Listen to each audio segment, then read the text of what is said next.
ใครที่ฉี่เป็นฟองสัญญาณเตือนว่าคุณเป็นโรคไตหรือเปล่าและฉี่เป็นฟองรู้ได้ยังไงว่าเป็นโรคอันตรายแค่ไหน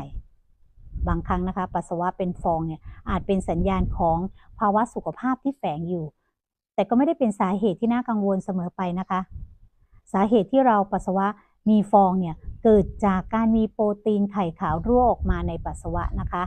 ซึ่งอาจเป็นอาการของภาวะโรคไตเรื้อรังนะคะหรือเกิดจากโรคไตชนิดเนฟโฟติกนะคะซึ่งจะมีอาการบวมบริเวณหนังตาสังเกตได้นะคะในตอนเช้าหรือถ้าเป็นมากอาจมีอาการบวมทั้งร่างกายนะคะร่วมกับปัสสาวะเป็นฟองปริมาณมากด้วยนะคะแล้วอาการฉี่ปัสสาวะเป็นฟองเนี่ยเป็นภาวะผิดปกติที่อาจมีสาเหตุเกิดจากการติดเชื้อในระบบทางเดินปัสสาวะร่วมด้วยนะคะภาวะทางเดินกระเพาะปัสสาวะเชื่อมต่อกับลำไส้ทะลุ